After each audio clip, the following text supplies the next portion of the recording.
Sorry.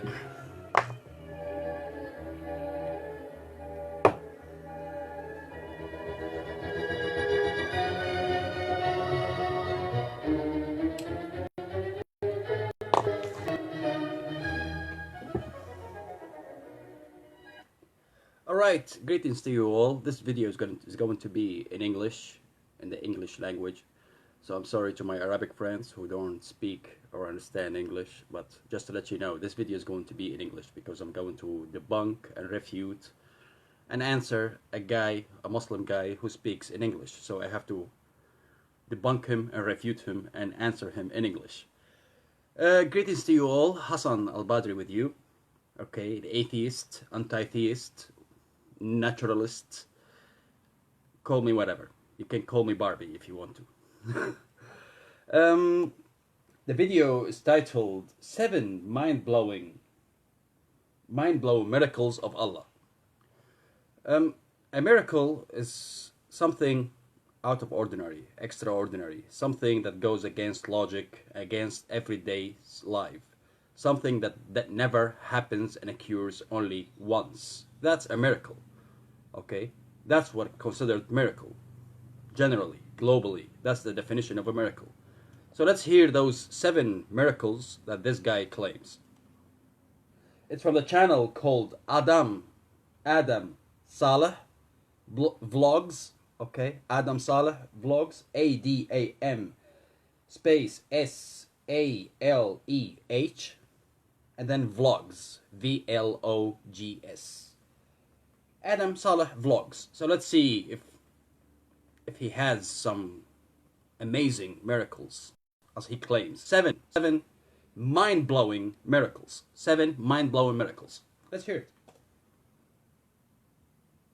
Go ahead, Adam. What's up, Idumi Gang? I hope you're all having an amazing day, man? Because I'm having an amazing day. So if I'm having an amazing day, you all should be having an amazing, happy day. So this video is going to be a little different, but really, really interesting. I'll be telling you all 7 mind-blowing miracles of Allah. First of all, I'm going to tell you guys the meaning of Allah. Allah is the Arabic word of God. If you guys are a Muslim, I still suggest you guys to watch the video because I respect all religions and I would love to hear your opinion on it. So I'm going to start and tell you guys 7 miracles of Allah. Number 1, Allah's name in Arabic, which looks like this, is on Africa. It's literally written on Africa. When I went to Google and I looked up the 3D globe Earth, if you go on Africa and look closely, you will see Allah's name. I went on so many globes and I still seen Allah's name on it. Number 2, on your right hand, which I just outlined with a pen, is the number 18 in Arabic. This is the... So the first claim that the name of Allah is written on Africa. I haven't seen that. It's obviously we humans, it's known of us that we have a pattern recognizing brains. We recognize patterns, okay? We recognize patterns. That's why we can see a dick shape in the clouds. We can see also Allah's name in the clouds at the same time. So does that mean there is a God, a dick God? No. We can see also a boobies in the cloud. Does that mean there is a boobies God? No. And we can also see that shapes on Google Earth also. We can see dicks, literally written dicks, and in the shape of dicks on Earth. So does that mean there is a dick God? I mean, we have a pattern recognizing eyes. We have a pattern recognizing brains. We recognize patterns everywhere in nature. Okay, and it's also very subjective here, because here you have to be Arabic speaking guy, Arabic reading and speaking, to recognize this shape. That's not an international shape that everybody would agree with you, okay, on it. I mean, an English guy who doesn't understand Arabic, he will look at Africa's shape and he say, I don't see Allah. And you tell him, no, I mean the way it's written in Arabic. I mean only in that way.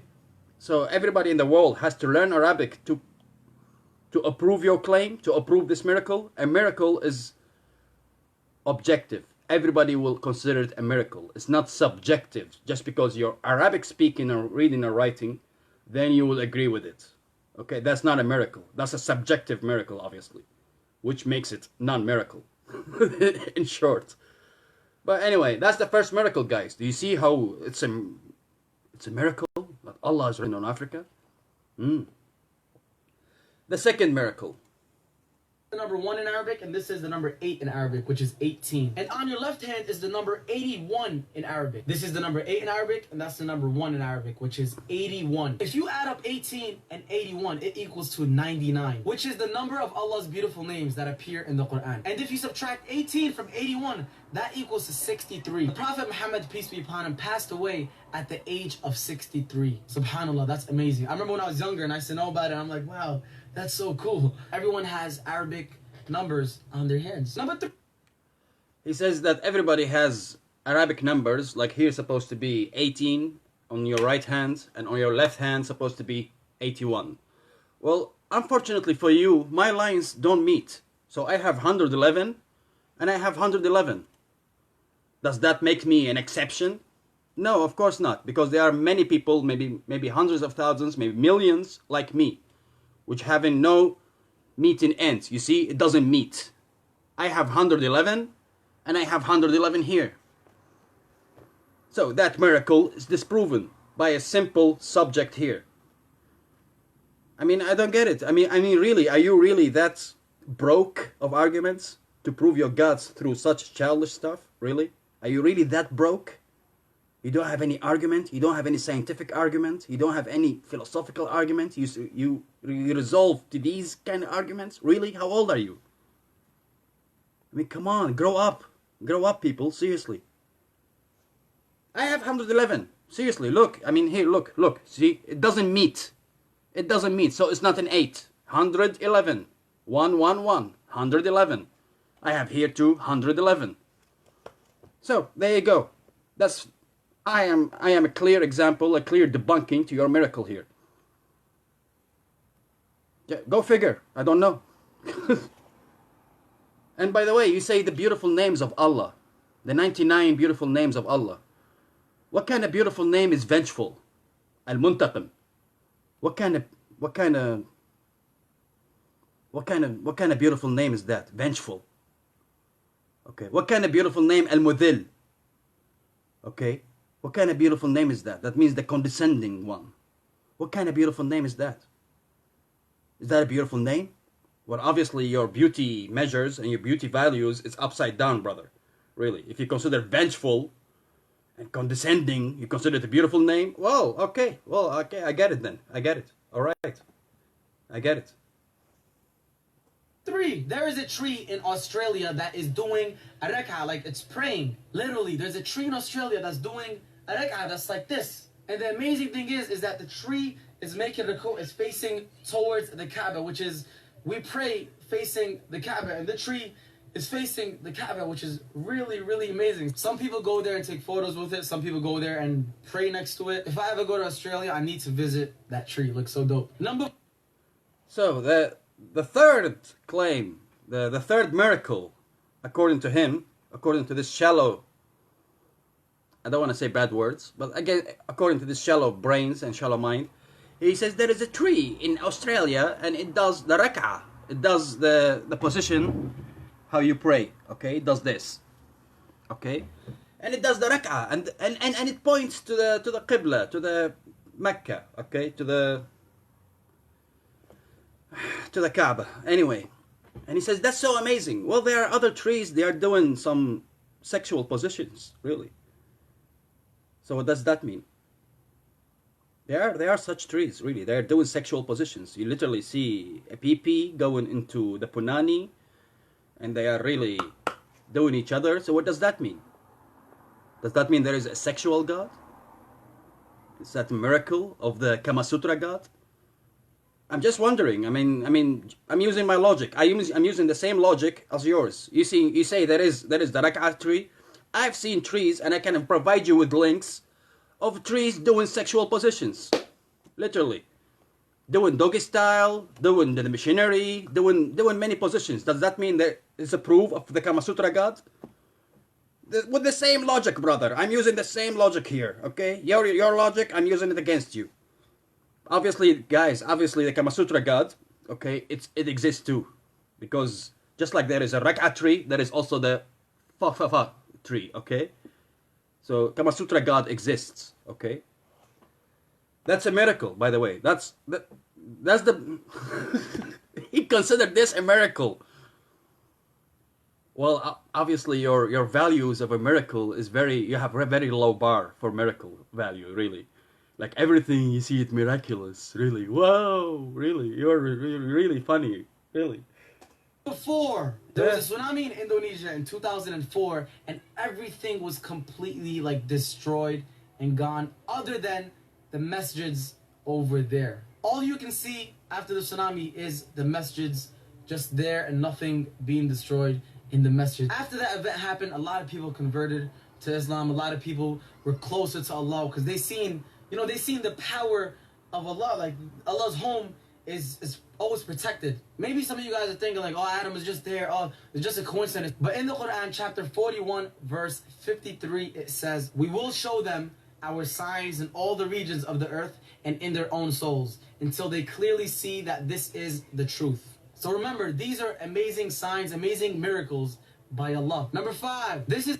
No. Before you go to number 5, this shallow, really naive claim that the pictures from the tsunami that happened to Indonesia, Japan, Thailand, everywhere, okay, and they show you pictures from heaps everywhere, really heaps and scraps. All the homes are destroyed, and only the mosque is still standing tall and has, like they say, approximately no effect whatsoever by the tsunami.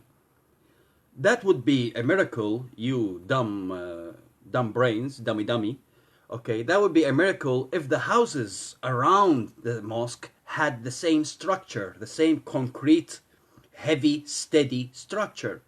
Do the houses around the mosque have the same concrete structures, or they are just like the slums, built from sticks and some mud that can be easily engulfed with any wave? That question obviously skipped his mind, because actually all the houses around, they are poor people using really simple building stuffs, simple material to build their houses and homes. Really some sheets of metal, they put it on sticks, some mud and clay, and they make their houses. So of course with any simple wave is going to get their houses destroyed. And the second debunking to your argument, if you go to Thailand, there were temples also standing still. No effect. Buddhist temples. They were also had no effect in Thailand. All the houses were destroyed and only the Buddhist temples were still standing. And I can provide you with pictures too, just like you provided us with the mosque's picture. So now I'm wondering, does that mean that Buddha was right and Muhammad was wrong and Allah is wrong? Or does that mean that we will show you our miracles in all around the earth, the Buddhist claim? I mean, the same logic here applies here. You should apply it everywhere. There are also Buddhist temples, Hindu temples that stood still, didn't get destroyed by the tsunami. Yet the houses all around them were destroyed. So, what does that mean? That Buddhists and Hindus were correct, were right, and you are the false religion?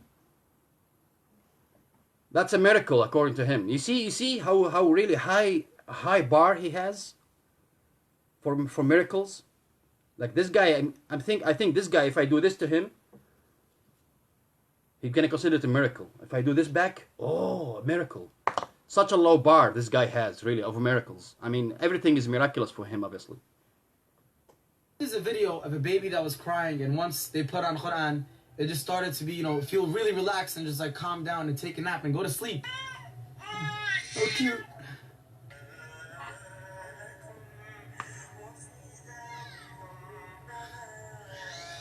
He's so cute.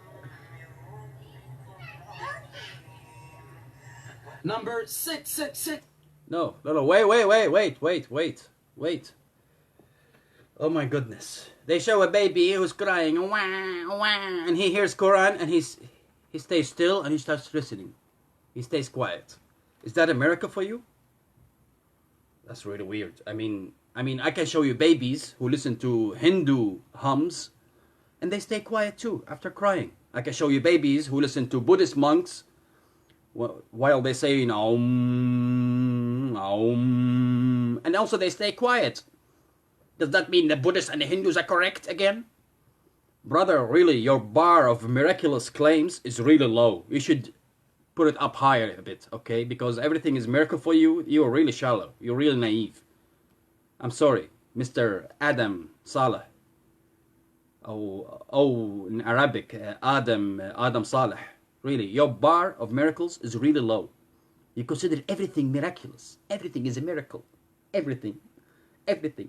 A baby stops crying, hearing Quran, that means it's a miracle. And that's a miracle for you? Really? Really? I can show you babies stay quiet when they hear Mozart. When they hear Symphony number 40, what I started my video with. I can show you a baby crying, and I put Symphony number 40 of Mozart, and he stops crying. Does that mean Mozart is a prophet? Does that mean there is the Mozart God? That's a miracle.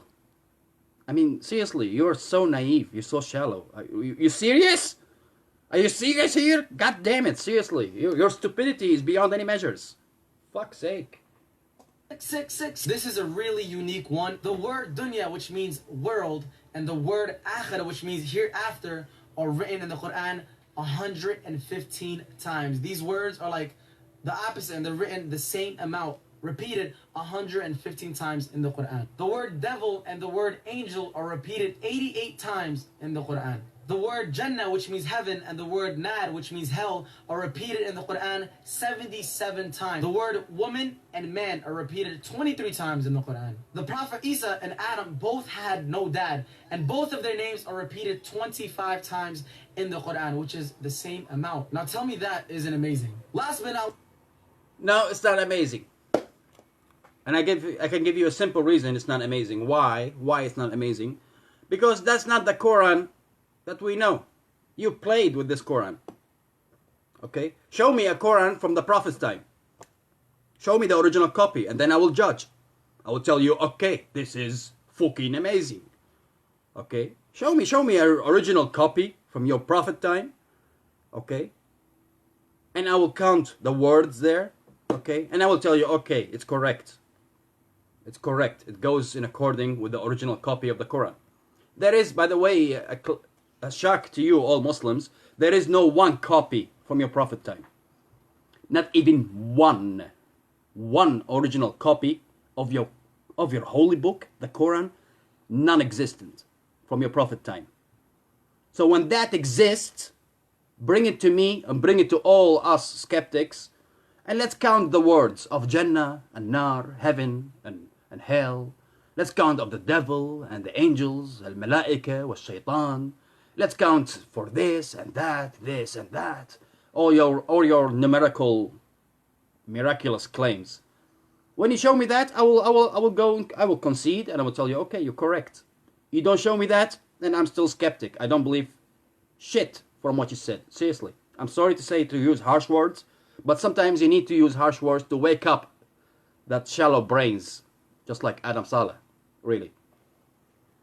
The seventh miracle. You see how they're really miraculous claims, man. It's really miraculous, man. It's very big miracle, really. I mean, come on, really. If you don't get convinced with that, I mean, come on, really. Those are miracles.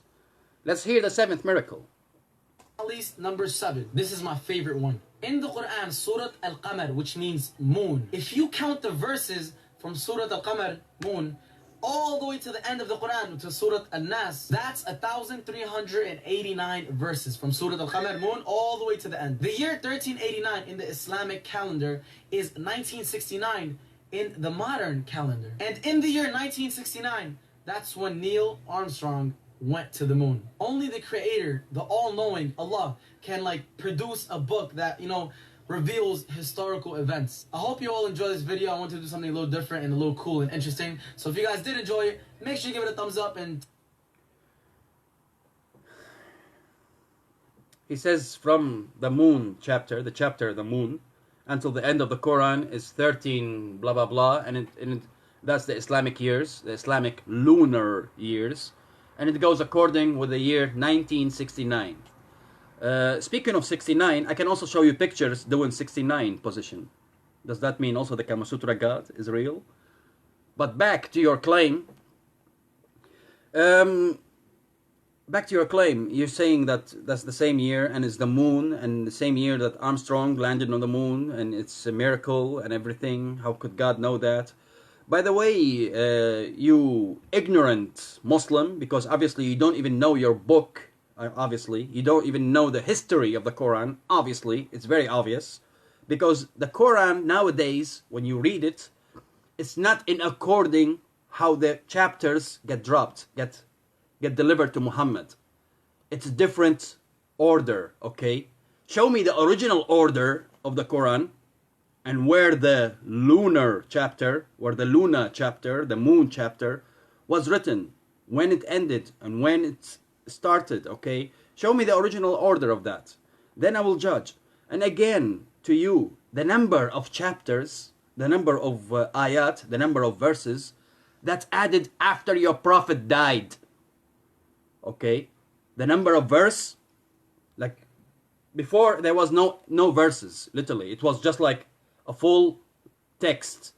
And the Muslims, after Muhammad died, they put the number of verses. Verse 1 from chapter, the moon chapter, verse 2, verse 3, verse 4, verse 5, etc., etc. So those, again, show me the original copy of the Quran with the original number of verses. Okay? And then I will go with your miraculous claim that you claim here. Okay? Because And that's all, guys. That's all. That's our 7 miracles. Those are 7 miracles that prove God. Okay? One is 111. I have 111 and stands here 81. according to him, look, really look, close up. It's not even meeting. So 1, 1, 1. So I have 111 here. I don't have 81. And I have also 111 here. I don't have 18. So that's a pure debunking to your ignorant argument or ignorant claim of miraculous stuff, miraculous shit. The second claim is that the tree doing the ruk'ah, I can show you trees doing sexual positions, brother. Really? So does that mean the Kama Sutra God is real? Because Kama Sutra gave sexual positions, you know? So does that mean also I can show you trees doing sexual positions? Really? Doing 69, doing the missionary position, doing the doggy style. So does that mean Kama Sutra God is real? That's a miracle from the Kama Sutra God? And the other claim is a child listening to the Quran and he stays quiet. So that means Allah is real. I can show you kids listening to hard rock music, metal music, and they stay quiet. Does that mean the devil exists? I mean, really, seriously, are you really that ignorant? I mean, come on. And the other claim is that masjids, the mosques, stayed still during the tsunami. Well, go to the pictures of Thailand, brother. Go to the pictures of Thailand. There were also pictures of Buddhist temples and Hindu temples stood still. No effect, while all the houses around it got destroyed.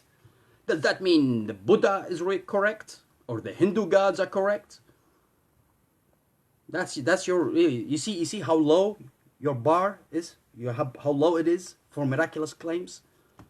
And then the verses, and then those numbers, the numerical miraculous claim of the Quran, and all those, the words, etc., etc. I will take it in account, okay, when you give me the original copy of the Quran. The original copy of the Quran doesn't exist. It doesn't exist, simply. And I double dare any Muslim to give me the original copy of the Quran from the Prophet time. It doesn't exist. Quran got collected, okay, by the Khalifa Uthman, okay. It got collected at that time, and that means, you know how many years after the Prophet's death? That's 20 years.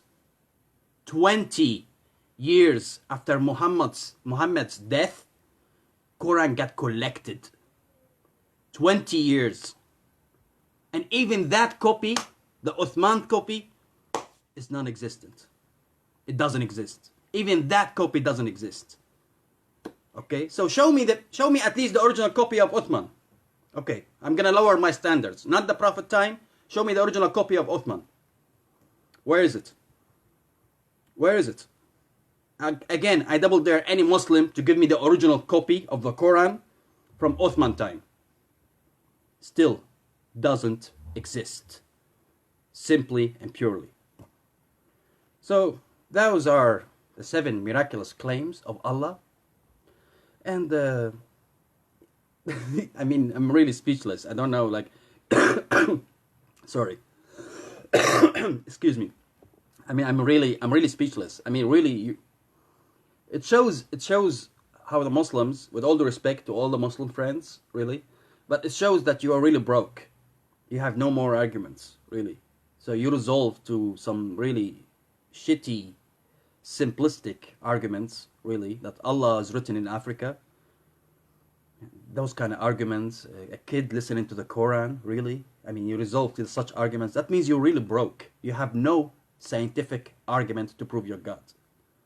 That means even you are so broke, you don't even have a philosophical argument to prove your God.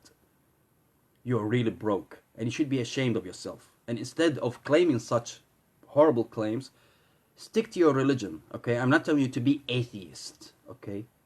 But stick to your religion and keep your mouth shut, okay? And if somebody asks you why you believe in God, tell him, this is my faith, okay? And end the story. But don't claim miraculous claims that has no value, zero value whatsoever, okay? That's my word to you. That's my advice to you. So to avoid people like me coming on a video and debunking your shitty arguments, okay? To avoid that. So you don't play the victim mind. Why you attack Islam? You're Islamophobe. No, we're not attacking Islam. We're attacking you who claim miraculous claims. We're attacking you who claim there is scientific stuff in the Quran. We are attacking you. We're not attacking all Muslims. The Muslim guy who's respecting himself, who's really worshiping his God and doesn't open his mouth with such bullshit atrocities, I leave him alone. Really, I leave him alone. What should I do with him? If he treats me humanely and he's respecting human values, I leave him alone. Okay? But if the Muslim comes to me and tell me, I have logical proof, and I have scientific proof, and I have miraculous claims, that Muslim I will debunk. I will slap his face a bit, tell him, wake up, brother. You are delusional, okay? You live in your illusions. Wake up. Snap back to reality, okay? Okay? Lower your standards. Logic and science will slap your face every time you claim that there is logical or scientific claim in your holy books or in your religion in general. And by the way, that here I'm standing here and I'm saying that not only to Islam, so don't play the victim brains again. Oh, you're Islamophobe. No, I'm saying this claim even to the Christian, to the Jew, to the Hindu, to the Buddhist, to any religious guy. To any religious guy. Don't claim that there is logical stuff, scientific stuff in your religion.